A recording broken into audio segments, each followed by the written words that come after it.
I don't like that one. The other one looks better. No, the other one. No, the other one. That one. Oh, that's just plain white. Okay. Ladies and gentlemen, boys and girls, the Pots and Pans Network brings to you its tag team champions of the world, Tino Gray, Rob Potsy Potchak. Here we are, live in person. And normally our theme song is brought to you by Adam's House Cats, called The Wrestling Song. It's available on iTunes for 99 cents. I had to use a different computer tonight because my typical computer decided it wanted to say, hey, it's time to update.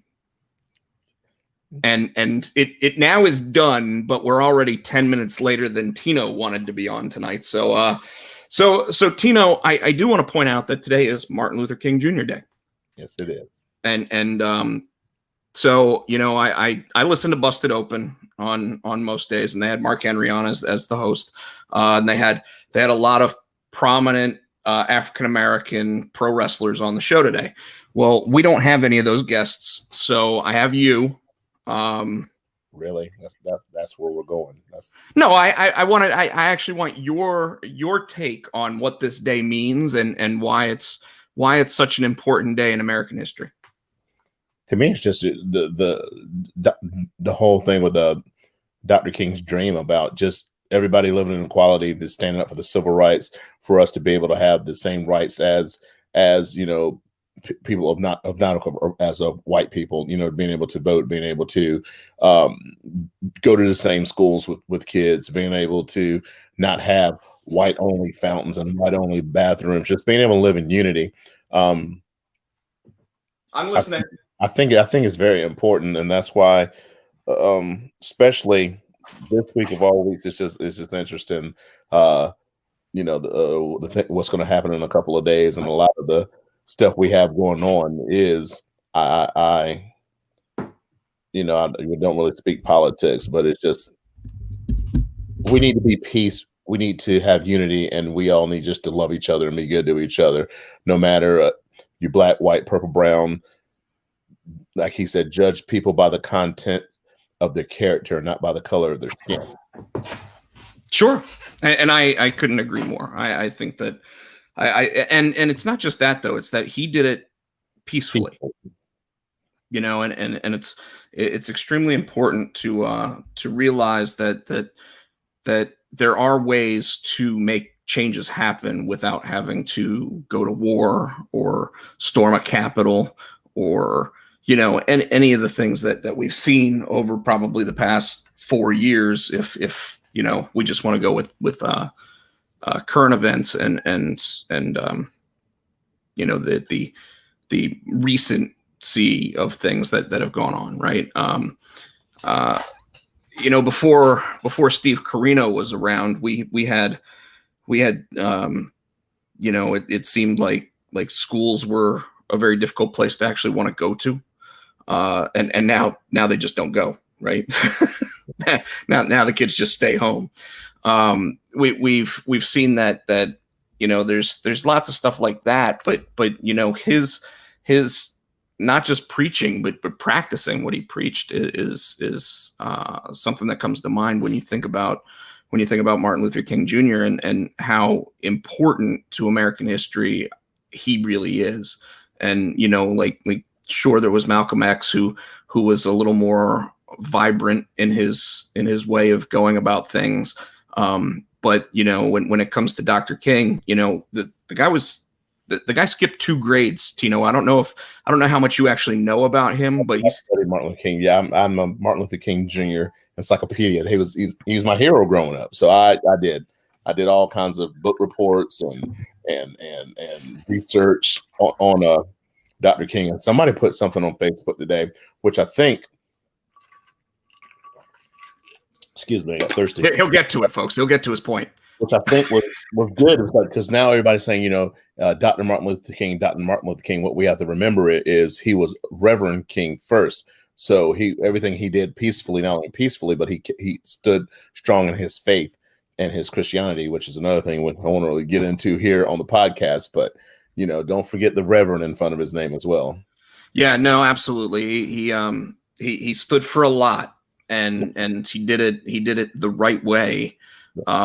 In fact, his last speech that he ever gave made it sound like he already was anticipating the future and what would come. And you know, it takes a strong leader to be able to want to continue to go out in front of people when you think that is on the table. I mean, it's very prophetic that he even said in that speech, he said, you know, in the I've seen the mountain. Excuse me. He even said, "I may not get there with you." So I think he was also understanding at that time that, you know, his life was on the line every day. So I think he understood that he said, "I might not get there with you," but he said, "But we will get there." It's interesting as pro wrestling fans that the closest thing that we could actually see and say to that would be like the Ultimate Warrior coming out on Monday Night Raw, and then at 3:00 that morning he was no longer with us.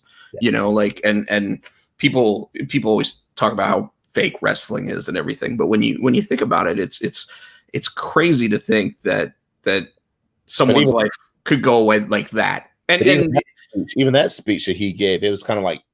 It's kind of like he knew. Yeah, he knew something was up. Yeah. He definitely knew something was up. But Tino, you know, as an African American man, you know, it's something where your opinion here matters more than mine. You know, and it's important to say that because like I could spew off 38 different facts about Martin Luther King Jr. and it just doesn't have the same reasoning and drive behind it as someone like yourself who's been very successful in trying to get his name out there and be something and to do it. I mean, I don't ever think I remember seeing you say, "All right, let's go ahead and crack the knuckles and get into a fight," you know, like that's not me. Hey, I'm too old now. I'm more of the, hey, let's sit down and talk about it. I'll buy you a beer. But I'm also, and you know this, I'm also not going to be pushed around either. If it comes to it and I have to knuckle up, then somebody's going to get these hands. But I prefer to go the peaceful route. Yeah. And we all know that Nicole would actually be the one to throw the hands first. Yeah, I think yeah. Well, if it comes down to them and sticking up for them, I think I'd be the ones throwing the hands first. No, I totally agree. Folks, we're coming at you live on StreamYard tonight on YouTube, youtube.com/Rob Pochak. If you make it into the room, don't be shy. Say hi. That's our little comment phrase there. I'll be so glad when we can be in the same room again. Yeah, it's just not the same. So, I went out and I bought a blue Yeti X this weekend so that way this show can sound better. I think that anybody who was listening the first couple minutes was probably hearing feedback from the fact that the computer speakers had your sound coming through the new microphone. So that's why I went to the headset. Which I'm already starting to sweat from both that and the ring light. But yeah, yours, you can see it in your glasses. Yeah. So you look like you got little like alien eyes going on. Yeah, I am glad I brought this thing. Then it wasn't bad. It's like $20. Well, you know, it's as we try to become more and more professional in the what people see from the show, and unfortunately we don't have all the cool graphics right now. As I was trying to explain to Tino, when we use the graphics and everything, we're using more bandwidth, and with Spectrum Internet as the only internet provider in the area for me, I do not have the ability to utilize more and more bandwidth. I have to try to use as little bandwidth as possible to get the show on the road and going the way that it needs to. So, and of course, with Roy Cooper upholding the law, if you will, and telling us that we can't be in the same room together right now, we've got to do this from extended areas. And even funnier, Tino, is that even if we were doing it from the same room right now, based on North Carolina statutes, we'd still have to wear masks. So we might have to figure out how to like go downstairs to the kitchen table and sit somewhere, put the computer somewhere where we can still be seen, but still 6 feet apart. It's weird. Now, I could probably do that in the office room that I've got, the studio that we've got up here for this, because the camera can be pushed far enough back and we can actually sit further back and set a microphone between us. So it's not like we can't do that stuff. It's just it'll look silly, Silly.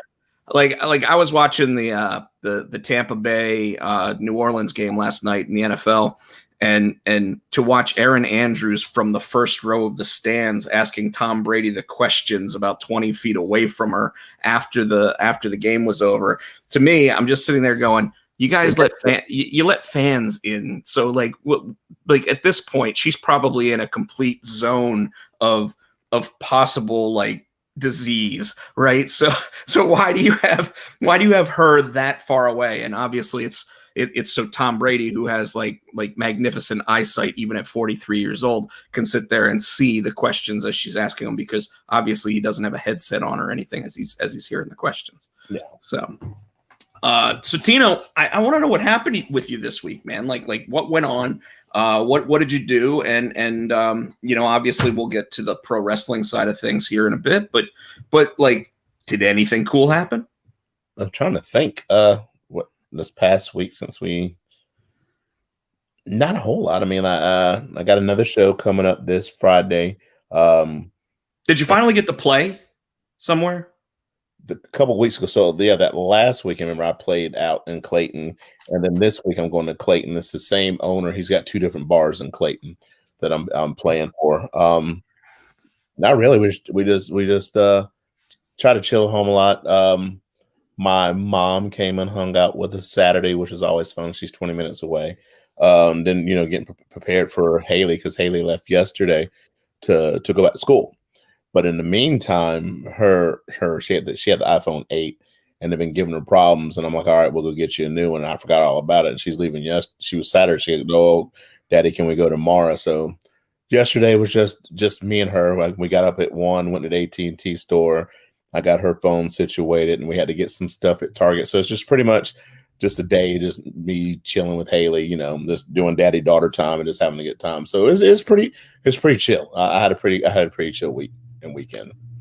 That's pretty awesome. Yeah. I had like the exact opposite.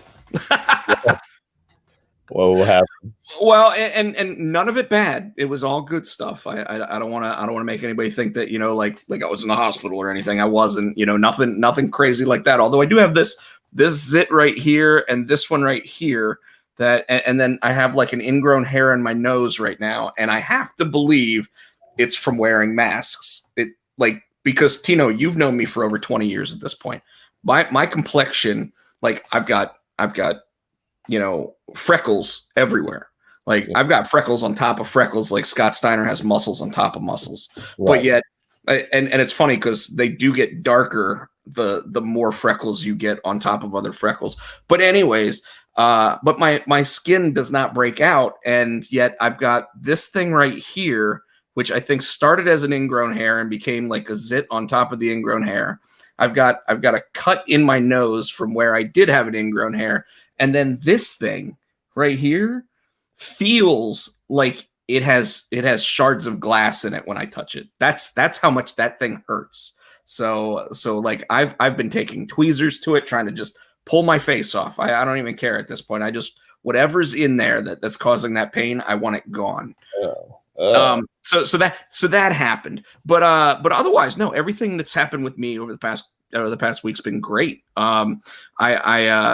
Yesterday, my mom, my niece, and I all went to the driving range. My mom's been enjoying going out to the driving range so much that she went out and bought a set of golf clubs. No way. Yeah. So she bought these and like they came in a pink bag. They got, I mean, they're big pink clubs, I mean, like it's perfect for mom, and a couple weeks ago I bought a new driver. I may have talked about that on the show, and the first time I went out there to the driving range, I was like, man, I'm taking this club back. Like it just was not working for me. And I finally realized what it was. It's, you ever been to a driving range? Yes. Okay. So you know the little rubber nubs that you hit the ball off of? The So you got T. so you got the fake grass and then you got that nub tee thing that they put there. Well, they're never tall enough. Okay. Uh, So I've learned that I need to have the everything like about an inch and a half off the ground. And if okay. I do that, then if I hit it well, it's going. And with the new club, even better, right? Well, this week, like I tried to put the little nub thing in there and I kept switching it with different ones and couldn't find one that worked well enough. So I finally just said, screw it. And I put a T inside it that was taller than it. And I was able, and interestingly enough, they have a circular hole in the bottom of them, which allows a T to fit in there perfectly and stand up straight. Oh, So I was hitting off of a real tee on the placemat, and when I was smacking them, Tino, I was like, oh, so this is what this club's supposed to do. nice. And all my life that I've played golf, I've never done the interlocked fingers Mhm. that they always tell you this is how you actually hit a golf ball. Right. And I still wasn't hitting well, but at least I was hitting better. And I was like, you know what? I'm going to try it. I'm just going to go up here because what I noticed is when I didn't swing as hard, I was hitting the ball better. So I was like, huh, that's really interesting because that's not how I swing. So I was like, I'll try this interlocked fingers thing. And as soon as I did that, man, I was crushing these Gone. balls. I was crushing it. And I was like, okay, maybe I change my swing and I go to the interlocked fingers going from now on, and who knows, I'll probably go out to the driving range this weekend one more time before I actually get on a golf course and try to actually hit the golf ball, and see what I score. But I was very happy with how I hit it this week because last week when I went out, I think the very first swing that I hit the ball with, I dented the club. So it was like, well, I can't return it now. Oh, but I it's because I hit it so badly that on that big part, like I hit it like right on the front edge of it instead of like where you're supposed to hit it. And I was like, yeah, that's not good. And it was all because I didn't know the distance, the length of the club or how heavy the club was. And it was literally the first swing that I hit. And it was just like, wow, okay. Might have to use a different club going forward. But anyways, so that happened. So that was a lot of fun. I received the first piece of artwork from the new Immortal series oh this no. this week. Yeah. Rob Nicolakakis, the guy who drew actually the piece that you see over my shoulder here for Immortal, is and actually also the X Liefelds that you see there in the bottom corner right there. The guy that drew both of those is working on the new series, and so I printed out the first piece of art, and I'll go ahead and show you, Tino. Is that Artie? That is Artie up here in the corner. Yes. Then you've got Elisa, you've got Tagger, and you've got a new character that I'm not ready to announce anything about just yet. But yeah, so I got the first piece of art for the new series. I'm gonna ask you off air. Oh yeah. I thought you've probably read the script at this point, so. and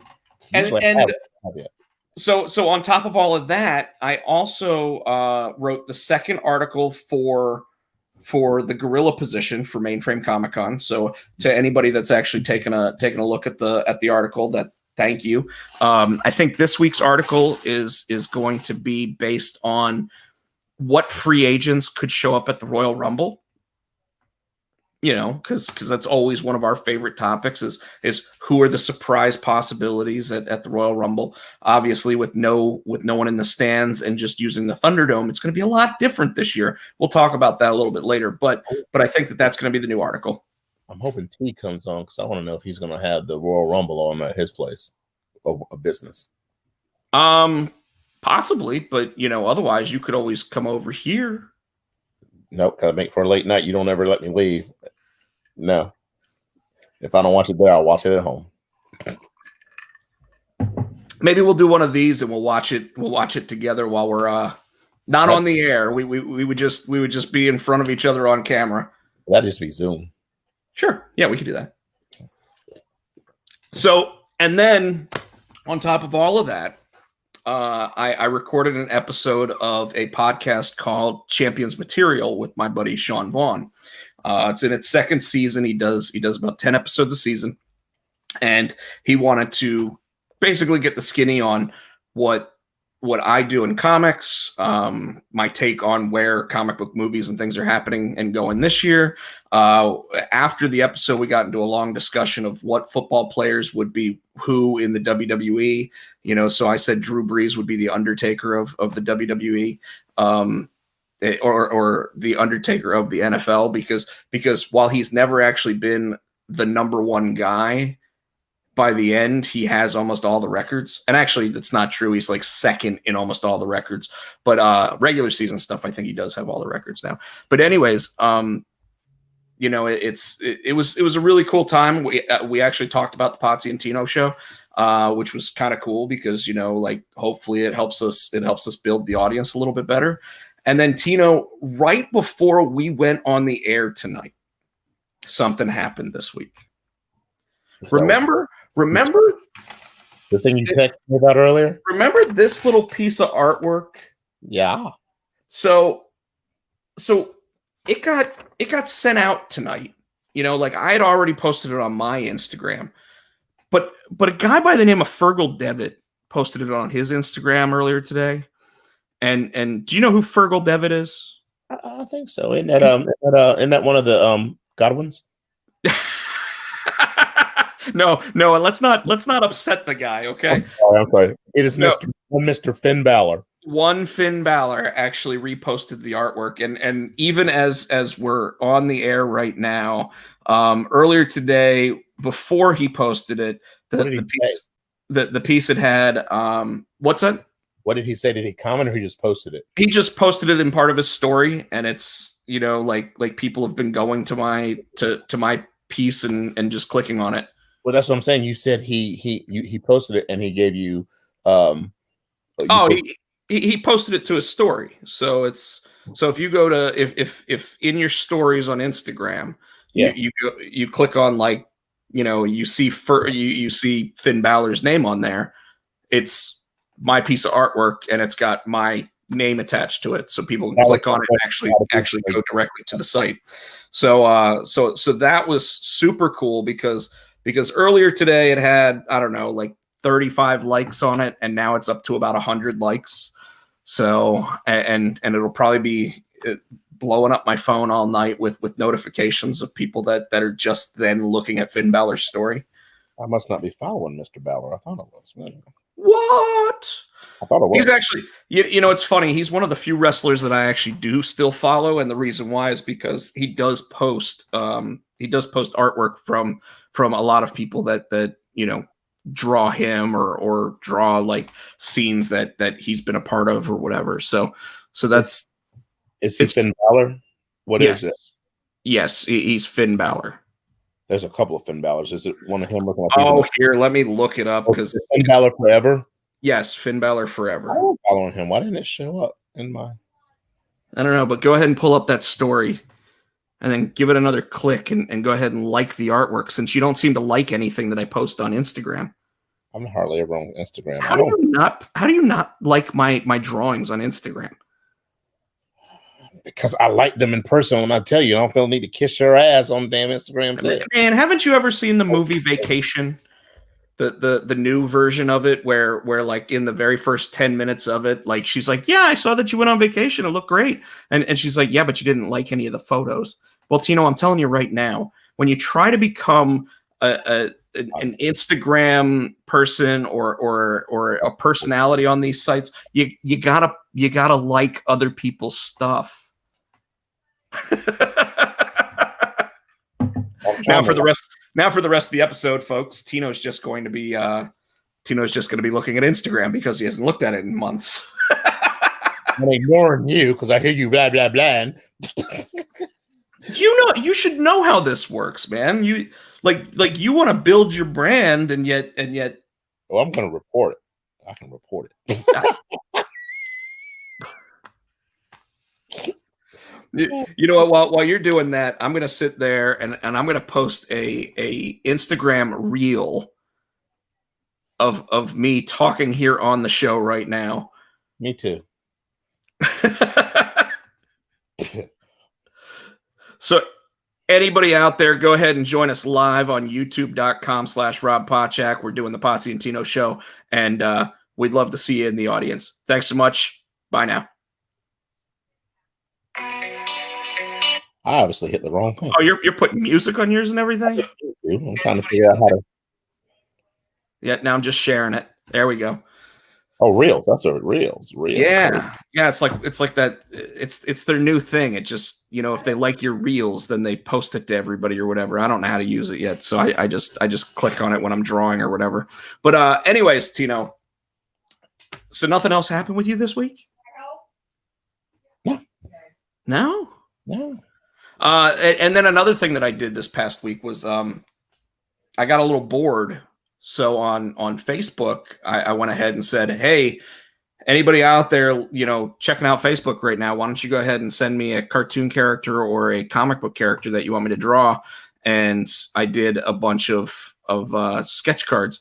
And I don't know if you noticed the time frame that I did all of those in, but it was like each one of them was like 10 minutes and done. And I sent them out to the people that actually were requesting them, sent them the picture of it as they were requesting it, and was like, hey, what do you guys think? And one of them was like, did you actually draw that right now, or did you just have that waiting in the hole so that if someone said, hey, draw Apocalypse, and I was like, no, I literally drew Apocalypse right now. Well, that's not that night we decided we were going to go chill, and we were sitting at Ruckus at the bar. Remember, he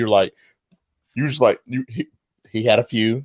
He's like, what do you want me to draw? So I'm naming out heroes. He's like, I'm like, so I had I still got them. I got thick of napkins.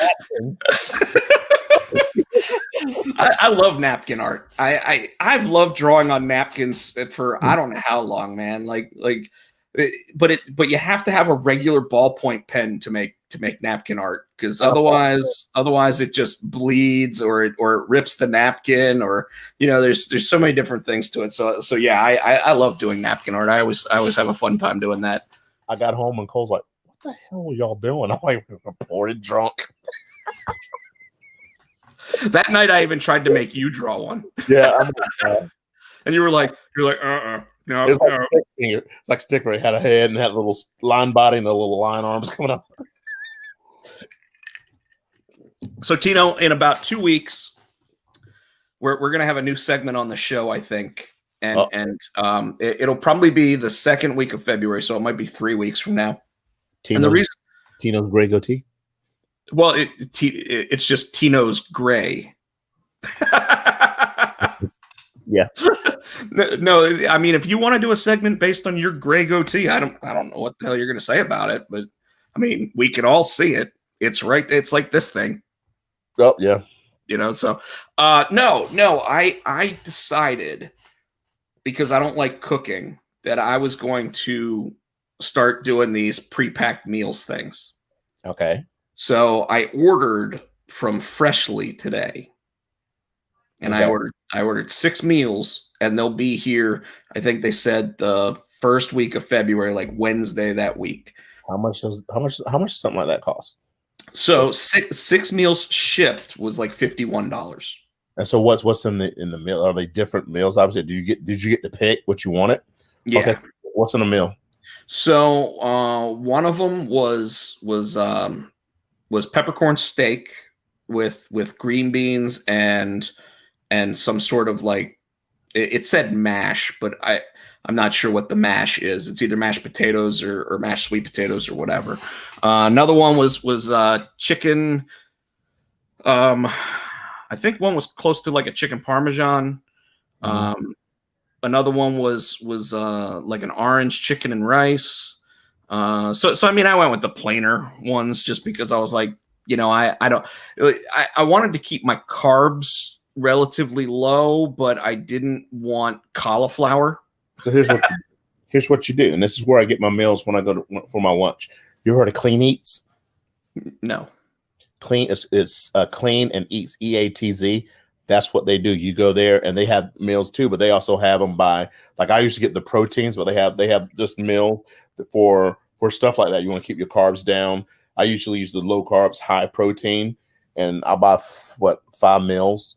It usually costs me about $8 a piece, about $40-$50. But yeah, that's perfect. So I'll have to hook you up to that. It's in Cali. So I'm gonna try this out because I've been saying I was gonna try one.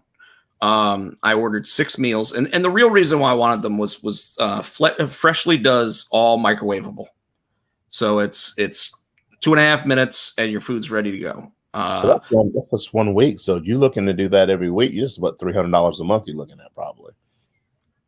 No, it'd be about $200 a month. Well, 5 meals, $50, $50 a week. Okay, yeah. Okay. Which is less than I spend on food right now. You know, if all of a sudden I'm like, oh man, I don't have any food in the house and I need to order lunch and I only have half an hour for lunch, it's like, even if you order wings and they say, oh, the wings are $10, as soon as you get them delivered, it's $22 for some reason. So it's like, this way I get 6 pre-packed meals. So I've got 1 dinner, 5 lunches, and I'm good to go, right? Or 3 and 3, or whatever the case might be, depending on what I want to do that week. But I figured I would try it because I don't like cooking. So this will give me meals. This will give me and I already talked to somebody about it, and they were like, so we tried them, me and my fiance or whatever, and they weren't bad, but it was like eating microwaved Applebee's. And I was like, for $8 instead of the $20 that Applebee's would cost me, I'll take microwaved Applebee's. It's better than eating Domino's pizza every day of the week. Yeah. And these are fresh ingredients. They're and all of them have like different places that they order the foods from directly. So like you're supposed to be getting like local sourced foods or whatever. I don't know if that's all true or anything, but it's fresh. So I've got to be home to actually get the order, because it's delivered, and then you got to put it right in the fridge. So you work from home. Where are you going to be? Well, that's the point. Is that's completely fine. Otherwise, if I was like still working at GameStop or whatever. Oh, and before we actually talk about wrestling, I do have a former GameStop story, which is going to be one of the best. Okay, I'll just tease it here because right now it says we don't have anybody in the audience, and I'm really kind of shocked by that. Like, I'm not sure why we don't have anybody watching the show right now. But right? No, it's on YouTube. No. Did you put word out on Facebook? Like, did they realize? Well, usually by now, Barrett. Yeah, usually by now we've got Chris Barrett or we've got Terrence or like we don't get Shavar until almost 10 o'clock. But but anyways, I've been talking about doing these different pre-prep meals. Like I was going to try Factor because Factor actually says that they have true keto friendly meals, less than 30 grams of carbs per meal or whatever. But almost all of them had like just cauliflower and everything. And I do not like cauliflower. I don't care what it's in. I don't care how you cook it. It will never taste like mashed potatoes. No matter how much butter, salt, and everything else that you put in mashed potatoes, you put in it, it will never taste like mashed potatoes, Tino. Or rice. No, it never tastes like rice either. Now, and I didn't think I'd like it, but we went to Trader Joe's, and Nicole did give me a pizza that had a cauliflower crust. It was good. That's the closest thing that I have seen to being able, but if you look at it, so like cauliflower spaghetti has just as many carbs as regular spaghetti. So why would I eat that? Why wouldn't I just eat spaghetti?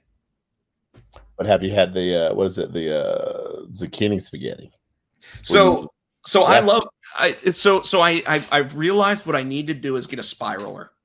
That's because and my sister had one when I lived with her. So I would grab a zucchini and just spiral it and have my zucchini noodles.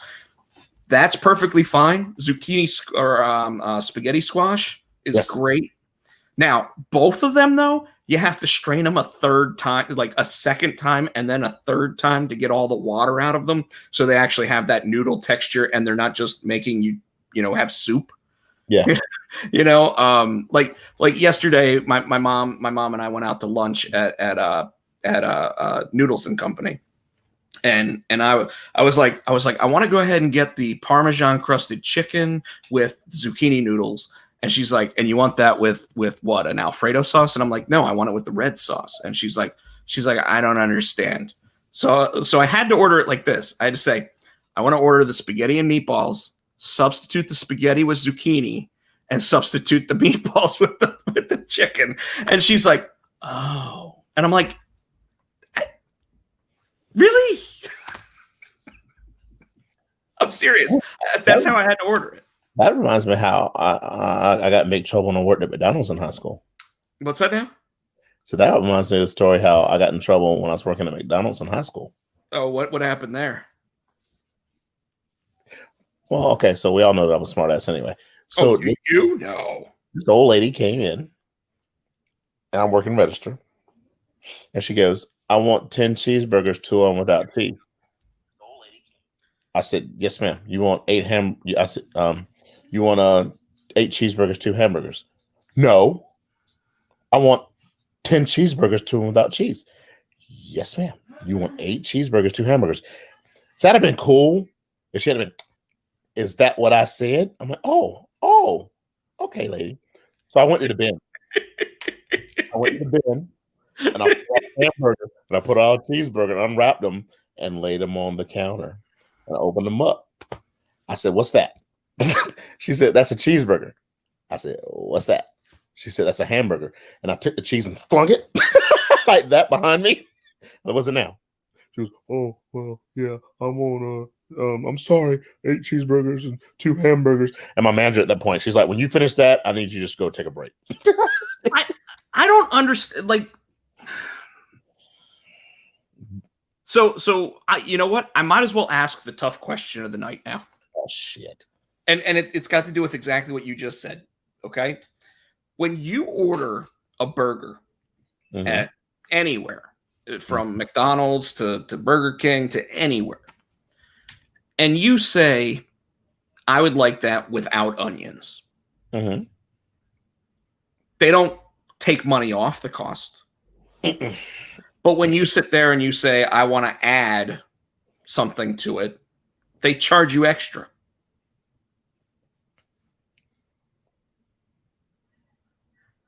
Because I got to pay for it. But what if I said, I'll tell you what, take the onions off and go ahead and throw on a second piece of cheese? Well, I'm going to tell you why. And I know why. Because they can? No.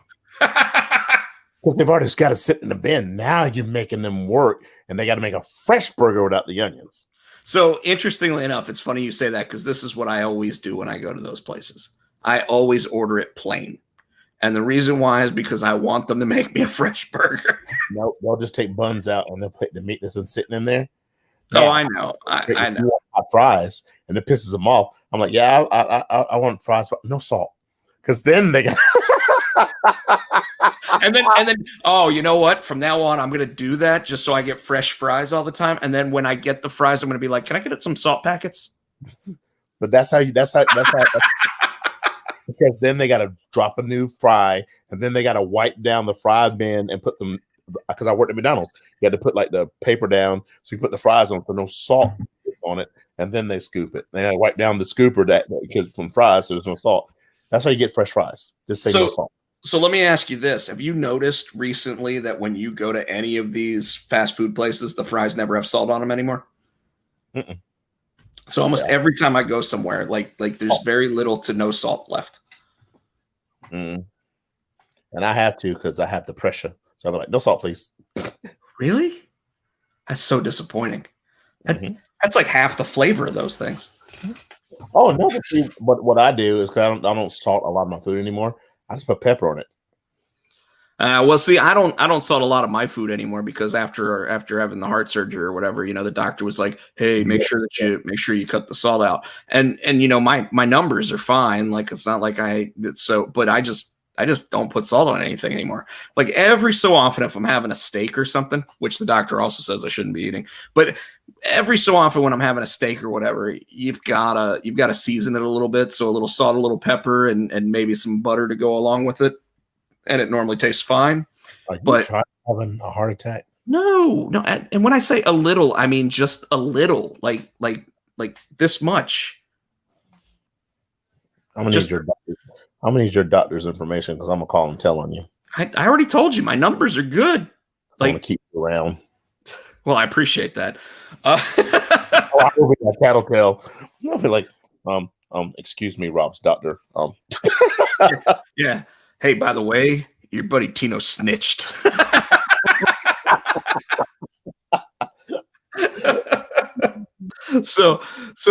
all right. So you ready for the GameStop story of the week? Oh yes. Okay, because this one's good, but this one happened probably a year into me working there. Okay, All right. so this one goes way back. This goes just to tell everybody. Back then, we used to have this thing called the Store Procedures Manual, which was a manual that was like probably a 3-inch binder. Okay. And it was like, this is how you take a trade in. This is how you process, a return. This is how if you get a traveler's check, how you have to like look at, because by the time I left, we didn't take checks. We didn't take traveler's checks. And I bet now GameStop's probably trying to figure out a way to take both of those forms of payment again, just so they can keep taking forms of payment and keeping money coming in. But anyways, so one day, I was working at a store. We called it the old 96er because now stores always have a store number. Well, this store was so old in the company. It was actually going to celebrate its how old was it? It was going to celebrate its 21st birthday. Is how old that store was. Oh, damn. And instead they decided, hey, after 20 plus years, we're just going to close it. So they moved me to another district, and they moved me to Northgate Mall in Durham. And while I was at that store, we got called for an emergency conference call. And I was like, what the hell's going on? Emergency conference call. That only happens if we fire somebody. Right? So no, it wasn't anybody getting fired. What ended up happening was they had an emergency conference call to sit there, and this is what the conference call was about. The district manager had to read a verbatim statement, and I don't know what the verbatim statement was exactly now, but what I can tell you is some of the highlights of it, which included, under no circumstance is a GameStop employee allowed to bring weapons into the store, including no maces, no ballistas, no samurai swords. What the hell? I'm popping both of us with this already, and I haven't even swords and maces to the damn GameStop. Exactly, like no. What were those like with the sickles? They read this all off to us, right? And I'm sitting there, I'm like. And I'm not going to say his name, but for the purposes of the story, I'm just going to call him. You know what? Every name that I want to say is actually a former GameStop store manager names. Oh, good. So I say, or Artie. Call him Artie. I go. It wasn't Fred, was it? And all of a sudden, because the district manager at the end of reading the whole statement ends up saying, because this happened in our region. So Terrence is in the audience, and Terrence says, so I can't bring my hands. Yes, because those are just like Tino can't bring them guns. Yeah. So anyway, Fred was a manager in the Raleigh area, and I got moved to the Durham market. And this is the story, okay? This is what this truly transpired. At a midnight launch, Fred brought in an actual samurai sword. Okay. Now hold on. This is I told you this is going to be one of these amazing GameStop stories. Okay, this is a good one. So he brought it in because he was so excited about it, so proud of it that he wanted to like take it out and show everybody. And it might have been for, I don't know, Tenchu or one of those samurai, you know, it might have been for Ninja Gaiden. I don't know what game it was that they were doing the midnight launch for, but he brings in a samurai sword and he's like showing off his Highlander skills and everything else.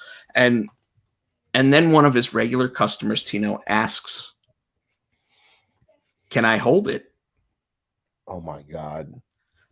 And Fred sits there and says, "Sure. Why not?" I don't know what I just heard in your background, but it sounded pretty funny. My son has a little friend over, and the friends in the room calling him. And Matthew said, "I'll be right there. I need to pee." That's what you just heard. So it was pretty funny. Yeah. So anyway, Fred sits there and says, "Sure, why not?" And proceeds to hand the samurai sword to his regular customer. What's wrong with him? Now, so far, everything's okay. What is wrong with him? It's a really good question. Then, Tino, the customer drops the samurai sword. And instead of letting the samurai sword hit the ground, he goes to grab it. Ow! And proceeds to almost cut his thumb off. Right? How the hell you're holding it by the handle? Well, he was sitting there like weighing it out, holding it like this, and let it drop, and went to grab it with the other hand. So I told you this was a good story. It is a good story already, right? It gets better. Fred gets in a lot of trouble. Oh, you think? They threaten Fred's job. As they should. The customer who cut his hand in the store said to the district manager of that district, "If you fire the employee that let me hold his samurai sword, I will sue the company." Wait. So Fred brings a sword. Mm-hmm. Cuts his hand on the sword. Almost cuts his thumb off. That's how sharp it was. But threatens to sue GameStop if they fire Fred. Well, where did it happen? At GameStop. So the customer would have a valid point of, your employee handed me something and I almost cut my hand off with. So he used that leverage to save Fred's job. Correct. I know GameStop was just looking for a reason. We want Fred. Just mess up, Fred. Just be late, Fred. Be late. Be short on the drawer. Just anything. Anything. Fred. So that's an amazing GameStop. And of course, they had to update the store procedures manual. So how long after this did Fred continue to be employed?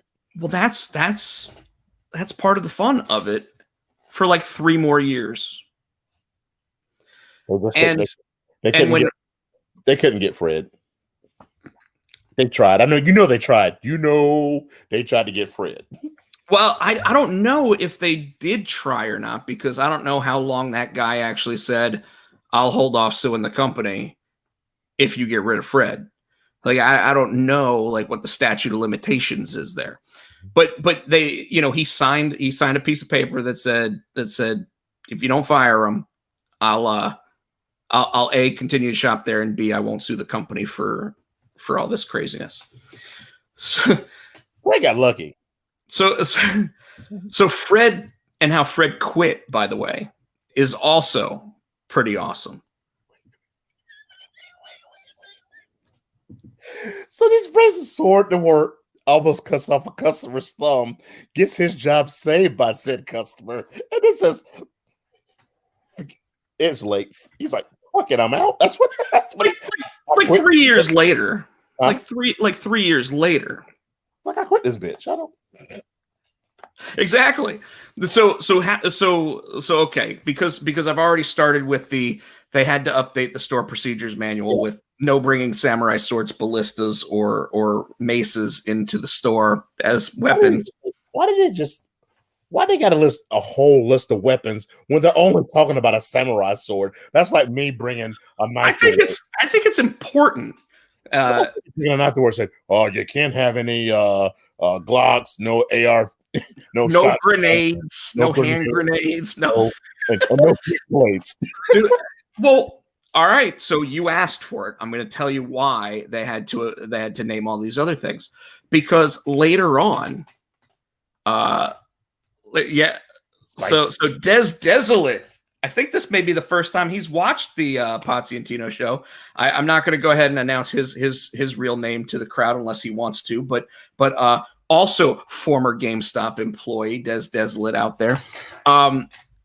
So Tino, you want to know why? See, I was going to save this story for next week, but I'm going to go ahead and share it with the crowd right now because this is why you have to announce in the store procedures manual at GameStop all of the different weapons that are now looked at as weaponry and cannot be brought onto the premises, because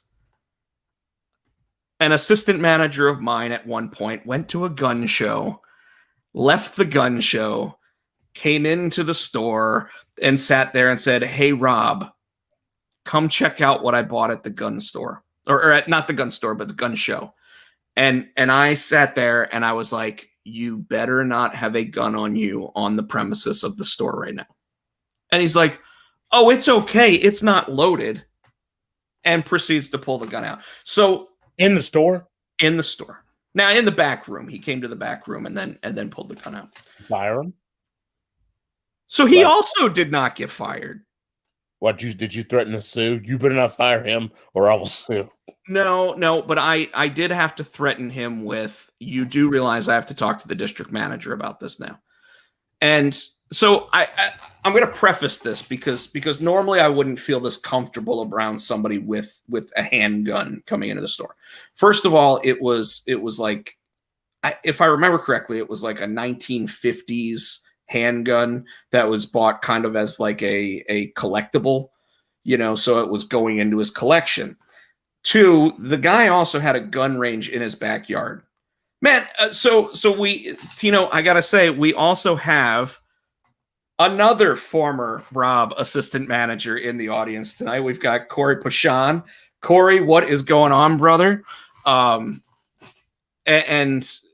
he may not have also heard this story, but Desolate also says, "I would have raised both my arms up." Same thing. Hey, you're not the first one to say that. Mr. Helios also said he can't bring his hands to work because they're weapons.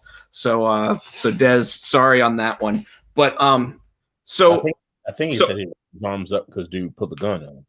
Oh, he. You know what? You might be right. He might have had to put both his arms up because he saw a handgun in the store. So the other side of that is this. Like I said, this guy had a gun range in his backyard at his house. He also was. I mean, like I said, he was a collector of weaponry, right? So when he came into the store, he didn't think of it as, "Oh, this is something that, literally could kill somebody." Now, granted, he did know that it could do that, but he came in because he was so excited about his purchase that he wanted to sit there and show it off to the people that he thought would be excited about it with him, right? So when I explained it to the district manager, I explained it that way because I didn't necessarily think he understood the severity of his actions. Go ahead. So when you snitched, I may have done it while he was standing in front of me too. When you snitched on him, it was like, but understand. Hey, you would have snitched on me for putting salt on my food. I don't want to hear nothing from you. Not salt, butter, and salt. Oh, and the butter, I forgot. Yeah, the pepper's fine because you put pepper on your stuff. But That when you finish your story, I got to tell you about the story where Nicole snitched on me to my mom. I got to tell you that story too. Okay. So the district manager then sat there and had to talk to me about the assistant manager that brought the gun into the store and was like, Rob, that's really bad. Like he's probably going to lose his job. I was like, boss, he really didn't realize the severity of what he was doing. And he wasn't working. He wasn't on the clock or anything. So I mean, like if he had a conceal and carry license, he's totally within his rights as an American, right? So I'm like, I get it. He works here. He should be adhering to the rules. We looked it up. It didn't say anything about not being able to bring a gun onto the premises. You know what the store procedures manual 2 weeks later did say though? No guns. And all the while, like all the way up the chain of command, Tino, like every single person above me was sitting there going, well, it's got to be in there somewhere. It wasn't in there, but it certainly was after that. So that saved his life too. Or that saved him too, because it wasn't in the policy. Yeah, but see, like I said, you have to say exactly what you're talking about here. Like that's why you're not allowed to bring a mace into GameStop.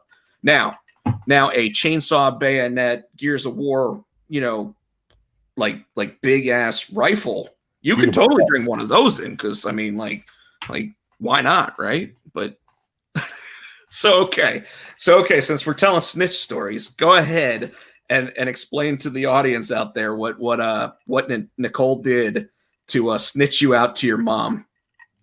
So in the effort of trying to be healthy and not wanting me to get the sugar. The dog just yelled bullshit, by the way.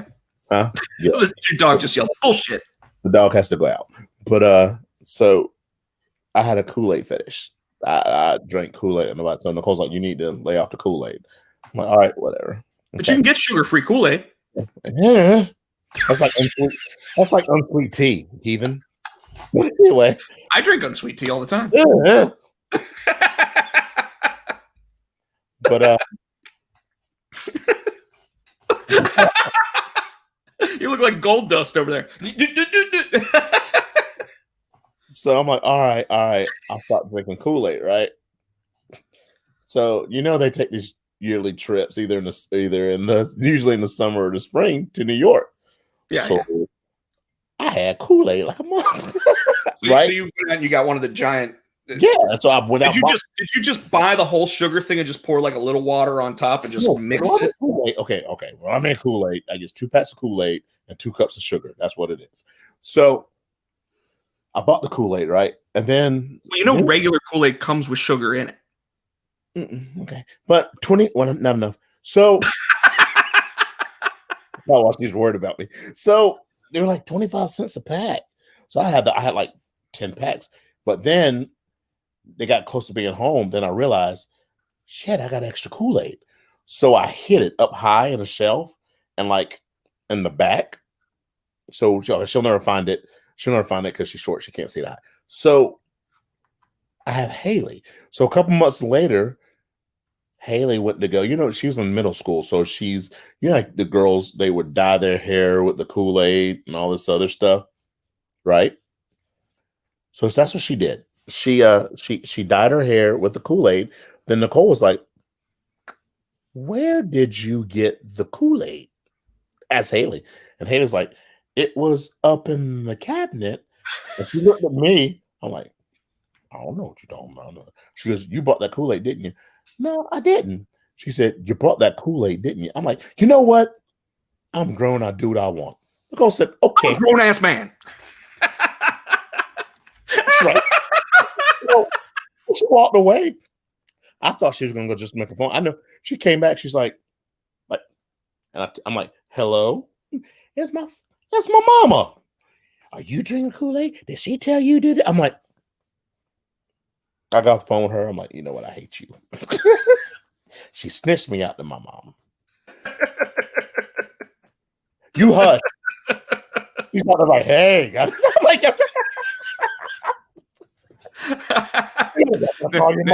Nicole did the right thing. She did the right thing. I only wanted some salt and some butter. Tino said he was going to stitch me out to my doctor. Yeah, she goes, and I'd call her again. I'm closing this door.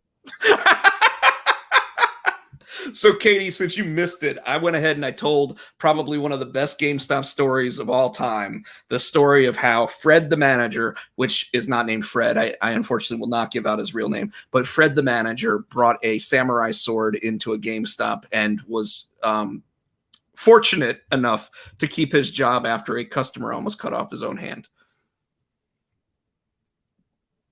And then I followed it up with the assistant manager. While I've got two of my former assistant managers in the audience, one of my former assistant managers from way back in the day brought a gun into the store. Yeah. You didn't tell Katie the best part about the dude almost cutting his finger off with the sword. My favorite part of that story was the customer who almost sliced his thumb off threatened to sue GameStop if they fired Fred. If they fired the manager.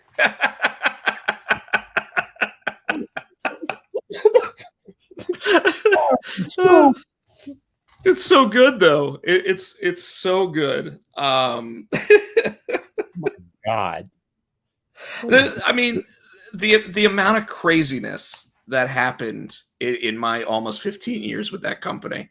Although now, like the stock price, I said a while back that we all should be buying GameStop stock. Well, now it's $35 a share when it was $3 in April of last year. So that's an 11, almost 12 times increase. Tino, I'd have been able to buy my house. You did. Des Desolate says he's going to sue Katie. As to why, I'm not sure. The other things, just to recap everything that we'd been talking about, Tino actually has a show coming up out in Clayton. So anybody that wants to go see him, Tino, what's the place called? First Street Tavern. First Street Tavern out in Clayton. Yes. And it'll be what day and what time? That is going to be Friday from 7 to 10. Let me double check it. Friday 7 to 10. And I'm Friday evenings, 7 to 10. Yes, so Friday the 22nd from 7 to 10. So anybody that wants to meet Tino live, right. Tino will be out in Clayton, North Carolina, playing. Now, is it just Tino or is it the Tino Gray? Right now, I think it's just going to be me solo. It might be my other guitar player with me, so it might be the duo, depending on if he can get off working time. Sometimes he'll come out and sit in with me, but not the whole social casualties. No, it's just where we are is too small, and now with the social distancing and everything, we're just right now it's either going to be solo or duo. So right now you ought to have a sign that sits there and says that it's Tino Gray and the social distancing. Yeah, that'd be funny. Huh? And then when you go back to the whole band, it'll be Tino Gray and the social casualties distancing. Oh, yeah, true that. Oh, what you should come out. Hopefully, Katie, when everything goes back to normal, we usually play near you. We at Doherty's. Sometimes we'll play the Doherty's right there in Apex. So yeah, and that'd be cool. I might think about trying to figure that out too. And we have been talking about trying to get you out to Ruckus and all the different Ruckuses, because they've got one in Apex, they've got one in like you can play at Ruckus and then they just stop. I think they've started doing like music trivia and or music bingo, and they've started doing trivia nights again, but I still don't think they're getting quite the crowds that they were expecting. But the thing about like the Ruckus out in Morrisville, Tino, is that you could set up outside. I have set outside. So I think that as soon as it gets warmer, I might run that idea by them again for you, and I'll start collecting my manager fee. But I mean, hell, I market everything else. I might as well market you. Thank you. You're not doing a great job. I mean, you're only on your second show, and that's because of COVID. Because of Corona. Because before this hit, my whole year was booked. Like every weekend, I was booked from February of last year, from February all the way through December, and I had a couple coming into January, February. So Carino wrecked my calendar and wrecked my bank account. Dude, he was definitely heel of the year. I mean, Yeah. he wrecked everything after March 12th last year. Holla holla player. Chris Barrett is in the chat. I see we have some we were talking about some GameStop employees, some ex-GameStop employees. My only question is, do we finally have Spider-Man Miles Morales in a GameStop somewhere? Because they were all out before Christmas, and I want this game. Yeah, and I only have it on PS5, otherwise I'd let you borrow mine. I got a PS4. That's what I was saying. I would let you borrow mine, but it's on the PS5. Did you see what Chris Barrett just? So I like that answer, Miss Katie. So I'll probably be seeing. You may be seeing. I might be visiting you in a couple of days. But yeah, Chris Barrett, you going to hell? What the hell is that? It looks like Kirby. Looks like a little eyes Braun Strowman. Get these hands. You see him like this. Beefcake. So Katie says that she's got Spider-Man in stock for you, Tino. Oh, I know. And that's I used to because Katie her store is right around the corner from the house. So I would go in there and I'm like, shh, don't tell Rob. Because you were so far away and she's right there. And as soon as you got off the phone with her, or as soon as you left the store, she'd be on the phone with me going, you know who was just over here? Did you snitch me out?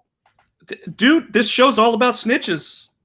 They get stitches and wind up in ditches. We're all going to need, I mean, I need stitches for this thing. I mean, like.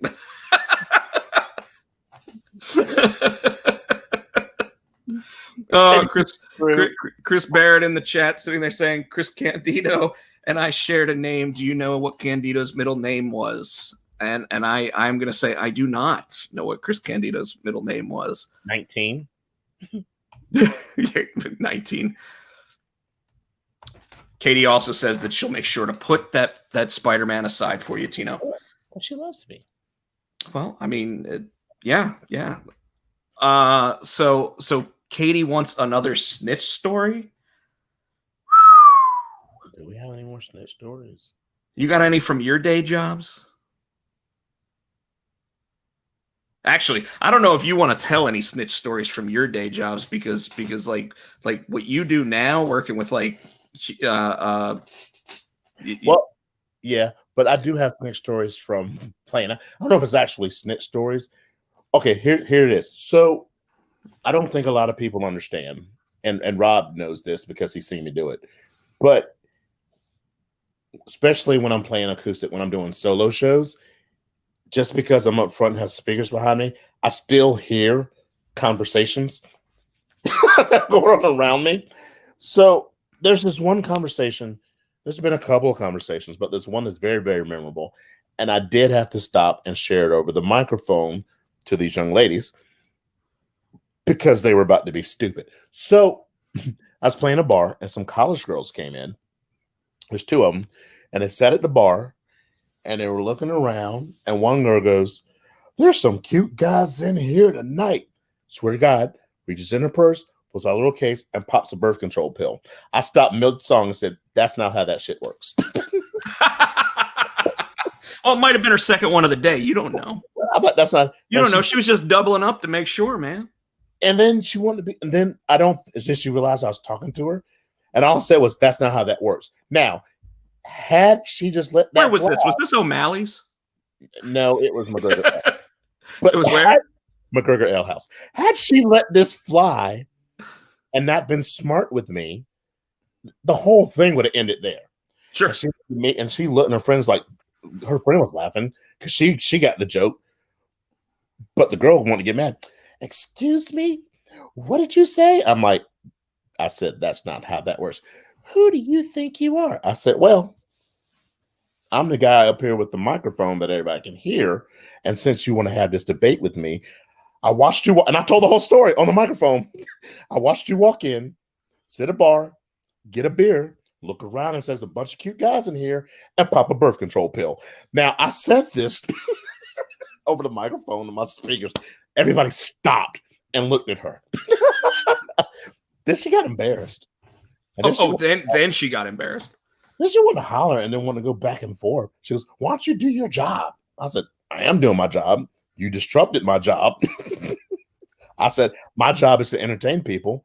I made a comment. It was a joke. Your friend laughed. You want to take offense and be Billy Badass up in here. So let's go. All time low daily. I think they're having a side conversation, Tino, because Des saying, Katie, that profile pic looks like you listen to All Time Low daily. Damn. And of course, he did put a laughing so hard you're crying emoji with it. So Barry said he wasted that pill. yeah. That night actually no, she probably got the sympathy lay by the end of the night. Some dude was probably like, oh, she definitely want to go home with something, you know. Like, it was probably the guy with Bell's palsy with the bad limp, you know. Like there's always one, and he's just waiting for that. You went there, so you didn't have to go there. That's terrible. You're right. I didn't have to actually use a real, and I apologize. I will apologize straight up for that. But there is always that weird dude that you know. What? That's you waiting in the night. Yeah, that's always me. You know, it's like you swoop in. I'm like Bruce Campbell in Ash versus the Evil Dead, man. Like that's what he's waiting for. He waits to find that one at the end of the night, you know. And you see this, like not only did that shut the entire show down for a second there, but everybody's laughing at me now. Thank you, Tino. I don't know how I feel about this ring light. I love my ring light. I just don't look at it because as soon as I look at it, I can't see anything at all. She probably Chris Barrett.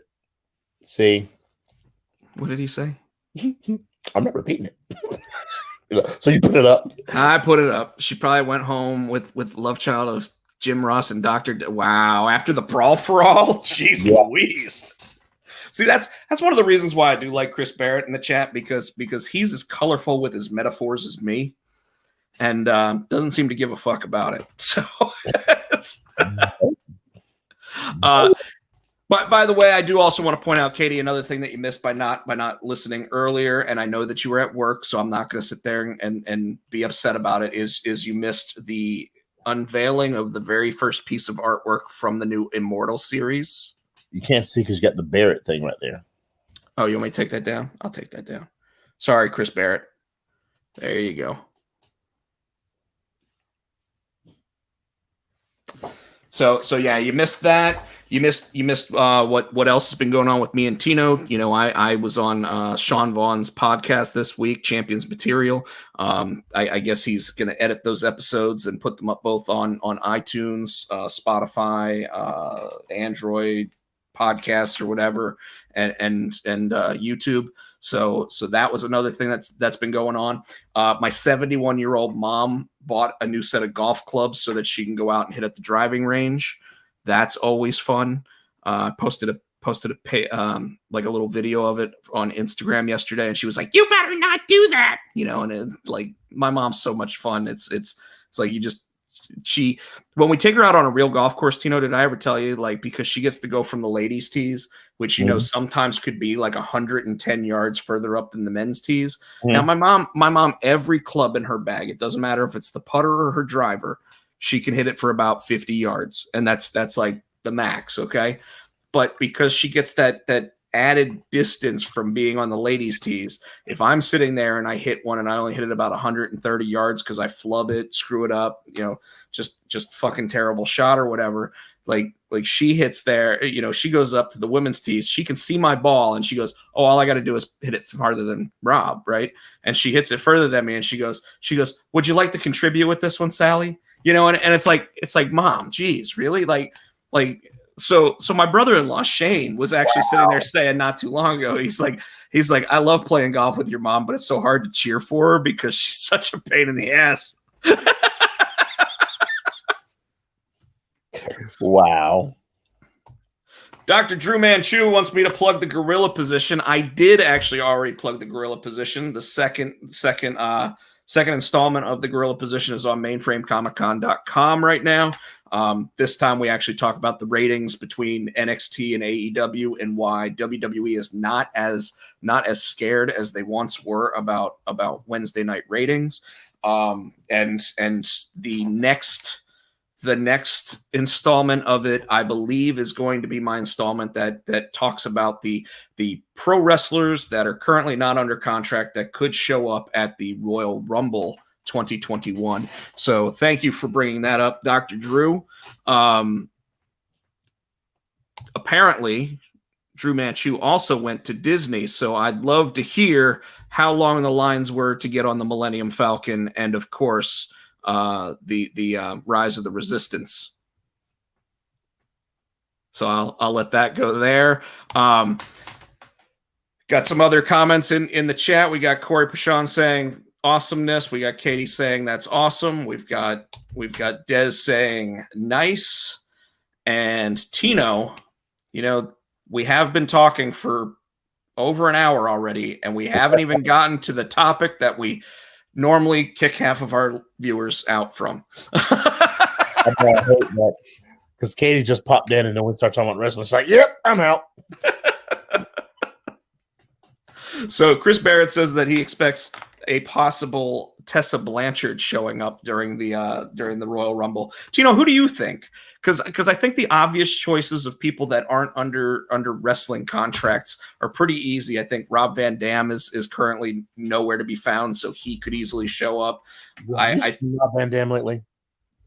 Yeah, but like he shows up, he gets tossed out by somebody. And Katie just said, that's her cue. Katie, you can stick around with us. This will be fun. I'm sure we'll talk about other things at the same time, like my brand new Blue Yeti X. Chris Barrett, now you just said something about who looks bad. He brought up Raven. I do not see that one being a possibility. Let me ask you this, Tino. Do you think there's a possibility that Vince plays ball with some of the other smaller wrestling brands and brings in people like Jay Lethal for a one-time only? No, Lethal's so far in the ROH. He didn't want to. He doesn't want to. No. But what if Ring of Honor said it was okay to do a one-time only, because it would obviously help Ring of Honor if Jay Lethal was in the Royal Rumble? Now I get people's hopes up. If he's coming, I'd rather him come on and come. That's fair.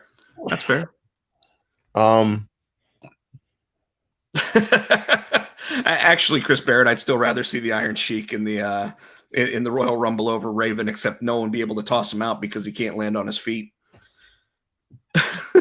Wonder if it's too soon. Probably too soon for Becky to come back. You think? No, I think that's what everyone's hoping for is a Becky and Seth both coming back at the Rumbles. A Ronda Rousey would be a really good one. Corey, thanks for hanging out with us. We'll be on next week, probably around 8:30 again, and there will always be a GameStop story segment. So by all means, come in and join the fun with that one. In fact, if you ever want to give one of your GameStop stories, I wouldn't be against hearing something that happened while I wasn't at the store.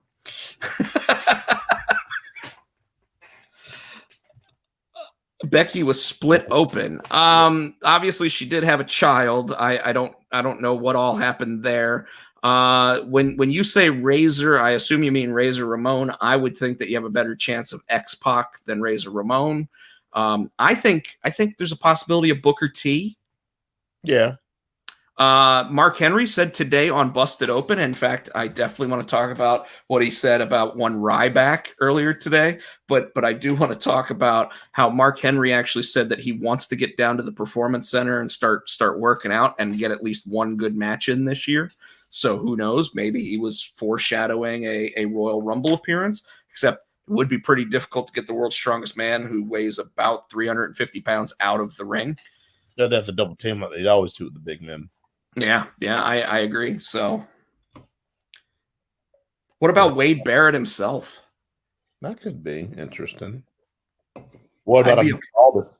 I mean, I don't think he's signed with anybody, and Mickie James is back in WWE. Nick Aldis would be a great pickup, especially if they put him in the Royal Rumble and then put him in like NXT. because I think him and Adam Cole would like blow the roof off the place. I think Adams might be getting one now because he's going to Industrial Classic. So I think that when you talk about people that are under contract, I think Ripley is almost a shoe-in for the Royal Rumble. I think she'll be a late entry into it. What's that? And I think she's getting called up too.